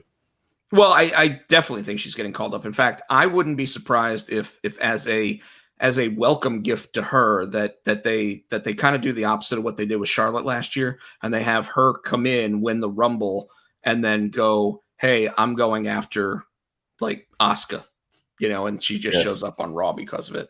Because they really haven't done anything with Asuka since she won the tag titles. Well, tonight she's going against Alexa. So I'm wondering if Alexa wins the title and maybe at some point in time the Fiend gets the title back. Yeah, I don't know. I don't think so. But anyways, let's go ahead and talk about the Wednesday night stuff. I love talking about the Royal Rumble, but obviously we got another, they've got tonight's episode of Monday Night Raw to go through. They've got next week's episode of Monday Night Raw to go through. So, I mean, there's a lot that's probably going to change between now and then, just leading up to the Rumble. Like, all I'll say is, as of right now, the way that they're leading into the Rumble, I think that everyone is assuming that it's going to be Daniel Bryan winning the Rumble. And I don't think that they have built him very well at all, especially since he lost clean to Cesaro this week. But I'm gonna say AJ Styles. AJ Styles winning the Rumble? Yeah. Well, we'll wait. We'll wait another week, and you can go ahead and start really trying to sell me on that one. But Wednesday night, did you watch? Like I said, I watched one night and I watched the other the next. So I watched the NXT. Okay. Well, but you watched both of them at some point. Yes. Yeah, you didn't have to watch them on Wednesday. I'm not asking you specifically, did you watch on Wednesday night? Let's talk about AEW. What did you think? And I really want you to break down the Darby Allin versus Brian Cage match, because I have my own personal thoughts of it, and I want to hear yours, because you're normally a lot more positive about AEW than I am. I liked it. I think they're going in the right direction. I think they're pushing Darby because he is the TNT championship, and what I'm hoping they do is kind of like what they used to do in NWA, that TNT title's kind of like the US strap, which makes you the number one contender to the World Heavyweight Championship. I see them pushing Darby. I see something in the with Sting. I'm not quite sure what's going on with Sting. Now, as for the match itself, I liked it. I think they did a good job of the David versus Goliath story. I thought it was going to be, I knew Darby was going to win. I didn't think Darby was going to have as much offense. I didn't think it was going to, that he did. I liked it. I thought it was going to be squash, and then Darby would sneak something out at the end. I like that. I like the way that Team Taz really didn't get involved as much as I thought they would, and they got involved at the right time. I just think I think the match. I gave the match. I gave it a good solid B. I mean, there's some things that weren't believable. As big as Brian Cage is, you could tell that he had to help Darby along with some of those moves, because Darby wouldn't have been able to do it otherwise. So the match itself was solid, but this is what it didn't do. It did not make Brian Cage credible at all. It made him weak. It really took away from probably the guy with the best body on the entire AEW roster. Like, here is a monster, right? Like a legit Batista-sized monster. I don't think it made him look weak, because Hold on there, Professor. Here's the deal. So, and this is why I wanted you to speak first, because Darby Allin kicked out at 1 on multiple occasions after taking power moves. Darby Allin moved after he got thrown out of the ring into a table. Like, that should have never happened. He's 180 pounds soaking wet going up against the guy who's like 290 pounds. Like, there is no way that Darby Allin should have been able to muster up anything at that point. Brian Cage threw him around, threw his body around, made him look like a rag doll for 2/3 of the match. And Darby Allin was kicking out at 1, and Darby Allin was giving the finger. This is the same argument that I had when John Huber went up against Orange Cassidy. I said, there's no way when you got 2 other guys for the Dark Order outside the ring, also still like not necessarily getting involved, but still causing distractions and everything else, that Orange Cassidy would have ever gotten that much offense in on that match. This is a problem. The problem is, yes, you made Darby Allin look great as a champion. You made him look super credible as a champion, but you made your guy that he was fighting look like a chump.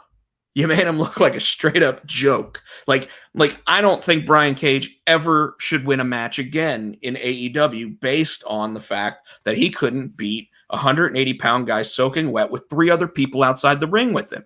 Like, that's just a joke. It's ridiculous. Okay, so maybe Hobbs wasn't outside the ring. He was at catering, sitting there eating a burger or whatever. But the deal is that you had Taz outside, you had Ricky Starks outside, and you had Brian Cage, who shouldn't need either of those 2 guys in the ring going up against Darby Allin. Whatever Taz's name is. Yeah, and Jabroni. Like, you literally had this moment where you had the opportunity to have Darby Allin get draped over him by Sting to get the 1, 2, 3 count with pretty much a dead body just so he could keep the title. So at least Brian Cage would have looked strong. And instead, they sit there and they blow this thing out of proportion of Darby Allin is so good, he's like Wolverine. Well, I get the fact that he's resilient. I get the fact that he can take a lot of punishment. I get the fact that his finishing move is a bunch of garbage. But the fact is that a 270-pound guy throwing you around through tables, having you bleed in the first 5 minutes of the match, you're not gonna get up from it. Someone's gonna have to drape you over him. Like, I don't get it. It's terrible booking. And it makes Brian Cage look like the weakest guy on the entire roster right now. But they need to push Darby to get him over. And I don't think they can always build Cage back up. I don't think he lost anything by losing that match. He lost a ton, dude. The Darby Allin kicked out at 1. You're telling me that a guy power bombs you that looks like Brian Cage, you're gonna sit there and allow somebody to kick out at 1? That's bullshit. What it basically does, and it proves my point that here's a bunch of meatheads that don't understand what the muscles on your body are actually there for, and that's why you run away from a 61-year-old Sting every week. That's what it proves. It proves that you're nothing but a chump that runs away from a fight. Like, and it's ridiculous. Oh, you're a bully. You know what? You know who he is? He's the kid that wore the Daniel Boone hat in A Christmas Story, who until Ralphie finally sits there and starts just beating the hell out of him, thinks that he's all hot shit. And then all of a sudden, little Ralphie sits there and just starts punching him and and what happens? Darby was Ralphie. But did anybody think that kid was a bully after that? No. Okay, I give you that. Okay. Like, I'm baffled by it. You know what else I'm baffled by? The fact that Don Callis still hasn't changed his clothes. He's still wearing the same damn outfit. I noticed that too. I'm like, and are we getting a swerve against the Young Bucks? Are the Young Bucks going to join Jon Moxley, or is it going to be something where you think that they're joining Jon Moxley and then they turn on Moxley and join the newly formed ABC, AEW Bullet Club? I don't think so. I think I was shaking my head, and he's going to join Moxley because they thought, and that thing I thought they were going to come out and help, do more when they jump Moxley. When he said we're going to bring out the tag team champions, he said, and his we're going best friends, his best friends, and they're going to bring out the Good Brothers. He started to say the Good Brothers, and you see the Young Bucks at the back like, the fuck just happened?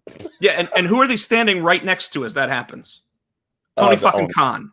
Yeah. The same guy that's pissed off that Kenny Omega won that title in the first place.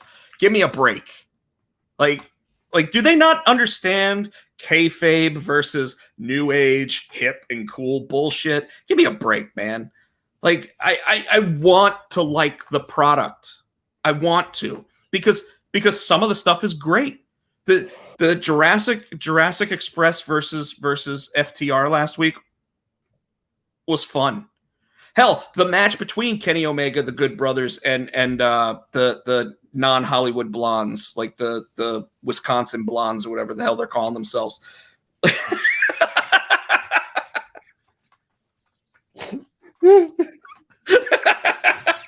I don't. Wisconsin blondes. I thought that match was great. I thought it was a good time. I thought it was a lot of fun. But you can't bullshit me on the storyline, okay? You just can't. You're coming to you, weighing in at 245 pounds from Green Bay, Wisconsin. The Vernon Sherman. Wisconsin Blondes. Nail. Mr. Kennedy. Anyway. Anderson. I remember when he showed up in TNA and he came out and he like everyone said Kennedy and he was like Anderson. Anyways, but like I said, the matches were fine. The matches were good. Even the Cage versus Darby Allin match would have been a good match if it was two 240-pound guys against each other. Yeah. The fact that it was a David versus Goliath match, it needs to be booked like a David versus Goliath match. I bet if you were to ask Jim Ross, hey Jim, give us your real opinion of this, he would sit there and be like, I'm just paid to commentate at this point. See, I didn't even do my impression because I knew you were going to call me out on it. Especially after I made a Bell's palsy comment earlier tonight. So, again, I apologize for that. But what's that? You're learning. Not really. I will sit there and do the impression at some point. But I can tell you right now that he would sit there and say, that's shitty storytelling. Yeah. It's shitty storytelling. I can see both sides. I enjoyed the match. I said I enjoyed the match. If it was two 240-pound guys, I would have been fine with it. If it was Cody versus Brian Cage, I would have been okay with that. I still wouldn't have been okay with the kicking out at one. Still wouldn't have been okay with that. Why Cody, but not Cody Darby? Is an established main eventer in AEW. Okay. Darby, they're trying to build to that. Just like Orange Cassidy against Jericho. They had to build towards that. You know what I mean? Like, and of course, so there's the other thing. Chuck going up against Miro, where if Chuck loses, he becomes the butler. Now, remember, originally they said his young boy. Now, I think they got in a little trouble calling him that. So they went with butler. And now he's got to be his butler. I don't know how long he's got to be his butler. Like normally there's he said till the wedding. Oh, okay. And the wedding's like February 13th or some shit. So about a month. And I'm okay with that because I have a feeling by the end of it, Chuck's going to end up joining them. Because normally something like that ends up happening where he ends up turning on his friends or whatever. Or they just do everything they can and finally win his freedom back or whatever. But I got to tell you, even that, I'm sitting there like, well, they have to do something because his tag team partner's out. Yeah, but you already know who's going to win that match. Oh yeah, like even before the stipulation, Like there wasn't even a stipulation in Chuck's favor. If Chuck wins, he gets this. No, there wasn't anything like that. So you knew Chuck had no chance of winning. Like it should have been, if Chuck wins, Miro's out of AEW. Oh, you still know that Chuck's going to lose, but when you sit there and you go back and forth 50-50 in the booking on the match, and then you have Miro win at the end, you still go, man, there was that one moment where I thought that 2 7/8 count was going to get us Chuck winning and Miro out. 2 7/8. You know what I mean? Yeah. All right, so NXT. Unless you got anything else you want to say about yeah. Oh, I do want to say what I did really like about AEW. What's that? Okay. The Britt Baker talk show moment. I'm going to say right now, that's how you do a talk show. They put it in the waiting room. They put it in the actual setting. It wasn't just, oh, we're going to put 2 chairs in a ring and call it a talk show. Ding dong, hello. Bullshit. With the door in the middle of the ring. But when we get to that, I enjoyed that segment because it was funny. Sure. I'm going to tell you why it was funny. No. I already know part of why it was funny. Yeah. But did you notice that when Bailey asked who should be the next guest on the Ding Dong Hello show, Britt Baker posted Cody as the answer? And the reason why was because she felt like it was just stealing the gimmick. But I did really enjoy the segment until they went weird and all of a sudden had Thunder Rosa on camera, even though she wasn't in the same spot. And then they even did this weird cut where Britt was being beaten up by somebody, but it wasn't in the same segment. Like it was like a bad cut to like a fight going on backstage. But otherwise, I loved it. I thought it was great. I like Britt Baker is. She's money. She is. It's funny too because the champion in AEW isn't as strong as Serena Deeb, right? Serena Deeb, the NWA champion, is sitting there defending her championship against Tay Conti in an amazing match. I'm just going to go ahead and reiterate something that Mark Henry and Ryan on Busted Open on Saturday said. Does anybody have better cheeks than Tay Conti? And I'll just leave it at that. But I mean, like that was an amazing match, and both of those women went out there and tore the house down. And interestingly enough, it's not even for the AEW championship. So there, I went ahead and I gave actual props to AEW in spots that I thought were really well booked and really well done. Can you believe it? No, cannot. Although Tay Conti needs to be the AEW Women's Champion like tomorrow. Yeah. So if you don't have anything else to say about AEW, NXT, we got the beginning of the Dusty Rhodes Classic, and grizzled young veterans. I don't like them. You know who else I don't like is Everrise. Is that Rick Martel's kid in Everrise? I don't know. Because I'm going to tell you, he looks like a fatter Matt Jackson. Oh shit! He's just got like he's got like my size face on like a Matt Jackson size body. Okay, that's wow. But I think it's Rick Martel's kid. It might be. Maybe they kept calling him Bartel. I don't know. I thought they were saying Martel. I thought it was supposed. Are you going to look it up right now? Yeah. I thought that they continued the storyline of Finn Balor, Kyle O'Reilly, and Pete Dunne extremely well. And I absolutely loved the Johnny Gargano versus Dexter Lumis match. Like, I hate what they're doing with Dexter Lumis because while he's over, I think that I think that there's only so high that character can go. All right, so apparently they are saying that Matt Martell and Chase Parker. So real names: Scott Parker is Chase Parker, And Shane Matthews is Matt Martell.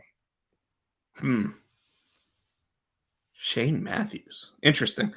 So Tino, what do you think about what I just said about Dexter Loomis? He's over. He's over. I'm wondering how much more though he can get over with that silent, not talking, because I think that's part of it. Unless he gets a mouthpiece, you know what I mean? Yeah, but who would you bring in as mouthpiece? Stone Cold Steve Austin. I'd be okay with that. I mean, now he even uses the Thez press. He's been using it for a while.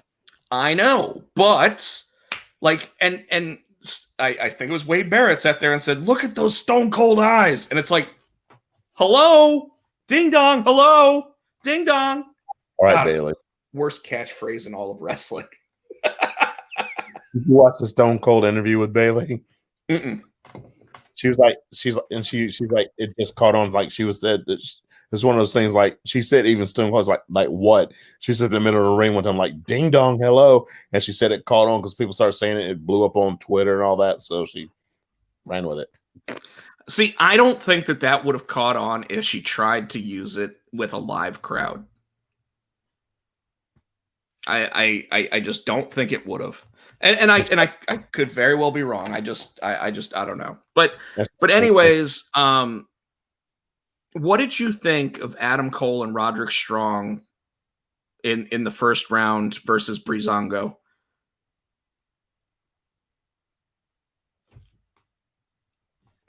I don't think they're going to stay together. I think Roddy's going to turn on him like he turned on Pete Dunne. But why? Because I've already said that, weeks ago, Roddy was the only one wearing different colors than everybody else, although now they're all wearing red.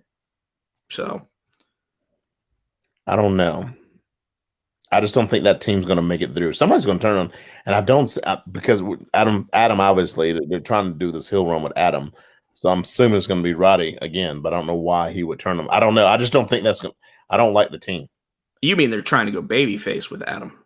Mm-hmm. Is that what I said? No, you said heel. I'm sorry, babyface with Adam. It is interesting to me because I tend to think that what you're seeing there is, I don't think they're going to pull any triggers on one of those guys turning on each other until Bobby Fish comes back. Mm-hmm. I just don't see them doing that. Like right now, it would mean that there is no Undisputed Era, whereas at least 3 guys is what it started as. So you can always go back to 3 guys. But I don't, for whatever reason, I don't see them dropping he had like his bicep torn off. That's right. In the War Games. That's right. So it was when what's his face threw a chair like at his head or whatever, and it ended up hitting his arm. That's so right. when Pat McAfee threw a chair at him, so yeah, I don't see that. Maybe if it's towards the end of the Dusty Rhodes Classic, because right now it looks like they're leading up to Roddy and Adam Cole versus the tag champs. Yeah, the tag champs. I don't even know what their names are at this point. It's Only Lorcan and I can see him. Yeah. Whatever. Yeah, exactly. British guy. Yeah, that other British guy. So the ratings came in this week, and AEW soundly won like 770,000 to like 520,000. So NXT took a huge step back in the ratings. Go ahead. I had a question. Speaking of NXT, and he's on SmackDown now. Lars Sullivan came back and then he disappeared again. I was talking about in the Royal Rumble. What if he came back at the Royal Rumble? Sorry, I went back that because like Lars Sullivan hadn't. I don't know why he popped in my head.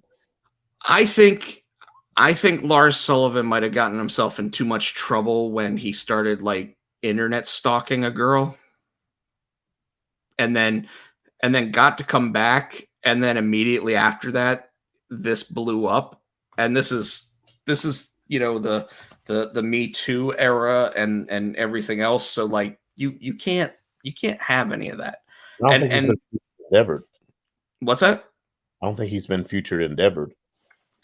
No, but it's probably because it's not that time of year where they do that. Yeah. Sorry, I You didn't mean know, to interrupt. But no. It's a great question. I mean, everybody's wondering what happened to Lars Sullivan. I mean, heck, we're wondering what happened to Umberto Carrillo and Aguaman and Andrade and Dabba-Kato and Riddick Moss. I mean, like everybody that got drafted to Monday Night Raw, like where are they, right? And who cares where they are because Monday Night Raw has been so bad that apparently they put on a good episode last week and I fell asleep during it. Like Triple H came back and it was like, oh, Triple H is back. But Triple H only came back because Drew McIntyre wasn't going to be there. It was still a good episode.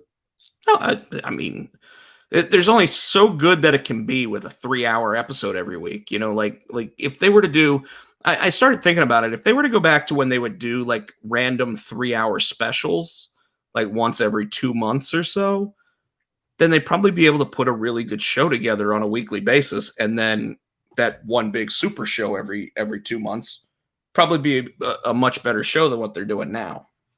But I don't know. So SmackDown, since I don't really have anything else to talk about with AEW or NXT, SmackDown, we got Roman Reigns in like 3 segments. We got the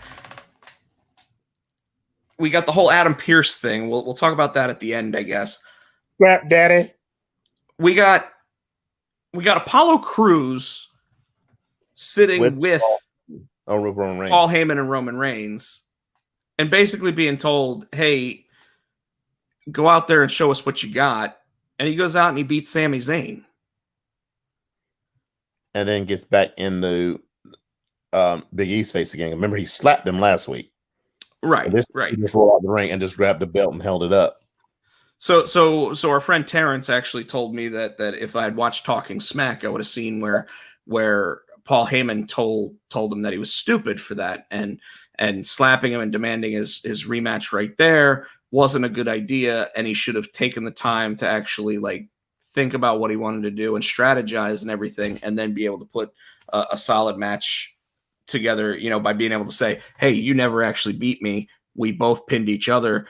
I want my rematch at Royal Rumble," or whatever, you know. So I like where that story's going. I like that they're using Apollo Crews. I also like that they're showing some barbs in Big E, but yet at the same time he's still babyface. You know, so I like that. I like the fact that like you don't slap a 310-pound man in the face. You just don't, or 360 pounds. I don't even know how big he is, but he's Big E. So shut up. I love popping you, man. It's fun. Adam Pearce supposed to sign his contract. Dude, that was awesome. And go ahead, tell me what happens.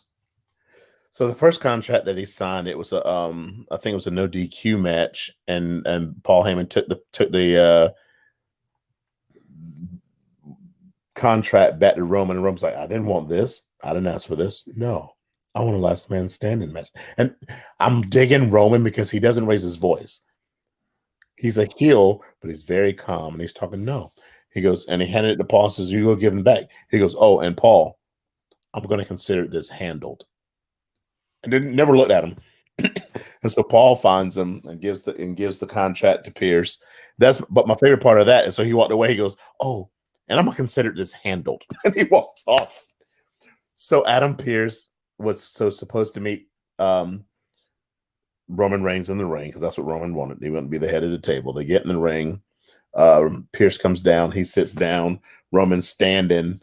And they're trying to get Pierce to stand up so he can move his chair around. My favorite part of that is Jay just pulls him, "Get your ass up," and jacks him out of the chair, sits him down. Adam signs it, passes it over to Roman. Roman signs it. Adam goes, "I've been waiting for you to do that all night." And he gets out of the ring. He kind of jumps off the apron, and he gets halfway up the ramp, and he starts limping. Now, I don't know. I know you watch it on Hulu. I watched it because I recorded it, so his mic kept going in and out.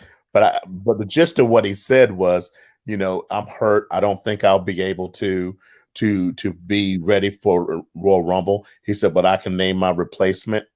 And he goes, oh, and I have a replacement. And he goes like that. And Kevin Owens' music hits. He comes out, puts his name on the contract. So I don't know if you heard. Like I said, his mic kept cutting in and out on my when I was watching it. So that wasn't supposed to happen, and apparently somebody backstage got ripped a new one for it, because Adam Pearce's microphone going in and out was not supposed to occur, and they really felt that it took away from the moment. So Vince McMahon and Bruce Pritchard apparently screamed at the tech guy for it, because obviously this is one of those moments that you're leading up to. This could be one of those things that is part of the video package all the way through WrestleMania at this point. You know what I mean? Like, and then it's just, you screwed it up. You screwed it up, and there's no way to fix it at this point, because SmackDown's a live show. If it was back when SmackDown wasn't live every week, you just send them back out there and have them do the segment again.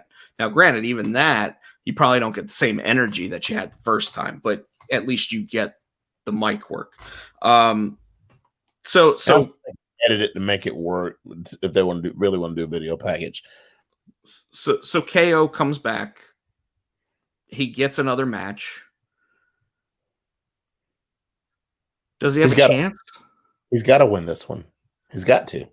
I mean, when you think about it, here's this, like, and like I said, I listened to Busted Open this morning, and Mark Henry's even sitting there going, what do you do with Kevin Owens here? Because you don't want Roman Reigns to lose, because you want someone to beat his ass at WrestleMania, right? Like, that's what you want. But the fact of the matter is that if done correctly, KO could win that title in semi underhanded fashion or whatever. Like Jay ends up accidentally piling something on Roman, thinking that Kevin Owens is underneath it, so that he can't reach the 10 count. And then he's like, and then Roman gets a match 6 days later on SmackDown again.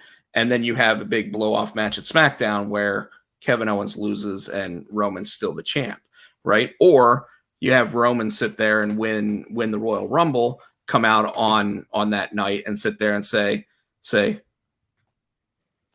I'm not waiting until WrestleMania. We're doing it tonight. And then you have the big blow off match. You do something like that, and you can actually, you can have multiple changes of title, because they've proven that if you do it correctly, like back in the day when Mick Foley beat The Rock, and then The Rock beat him at the Royal Rumble, and then at halftime heat, Mick Foley won again, and then like shortly thereafter The Rock won, and then it all led to The Rock versus Steve Austin. It didn't matter, to paraphrase The Rock, it didn't matter, but you still had the right guy win at the right time. Yeah. So can they do it? Yes. Will they do it? Probably not. And the reason why is because they all think it's too early for Roman to lose the title. But if Roman loses the title because it wasn't his fault, it gives him reason. It gives him validation as to why he should get the belt back. And it also gives him motivation to be even angrier. Yes. So if done correctly, you can do it, tie it up in a little bow even before Elimination Chamber.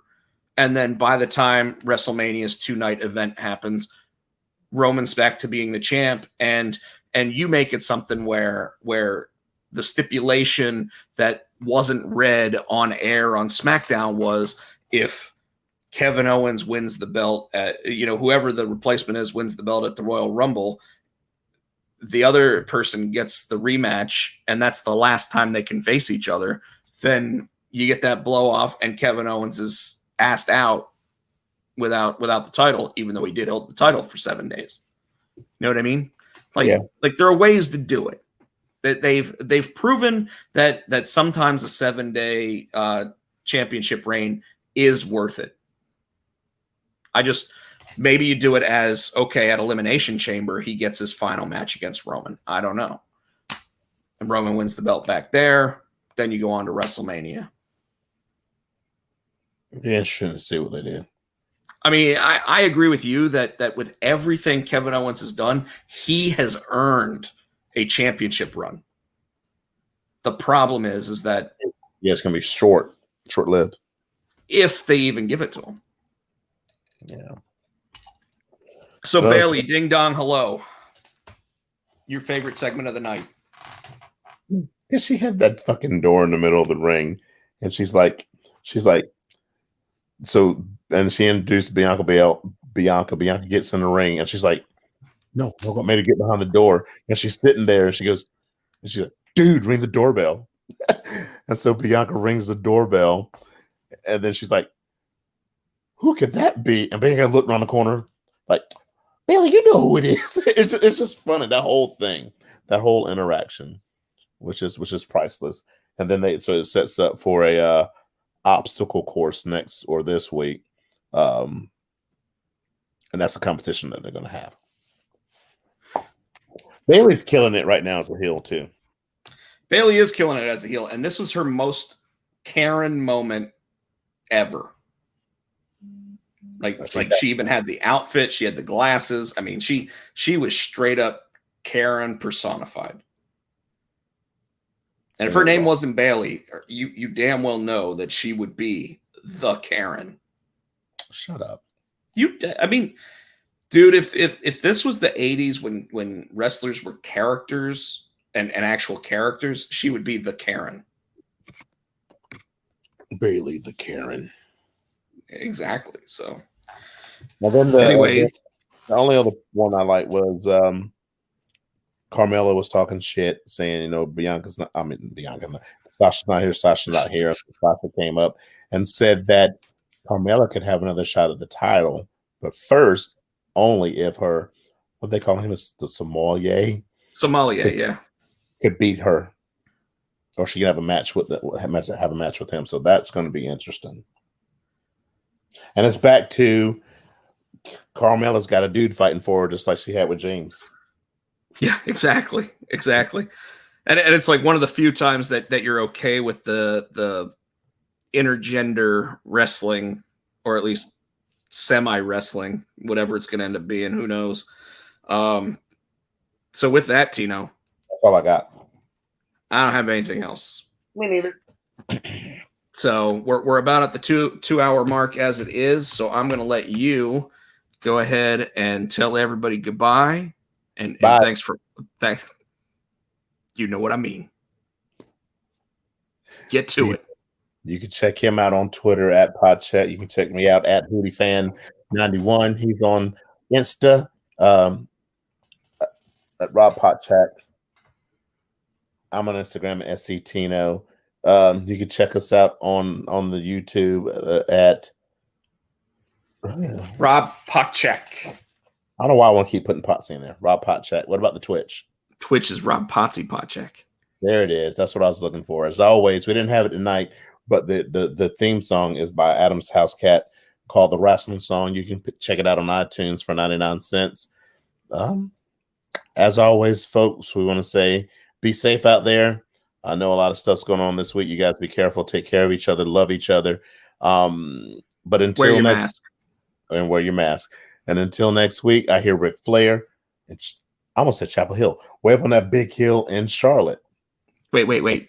He's not up in Charlotte. He's up in what's her face now? Lacey Evans. Woo! Good night, everybody.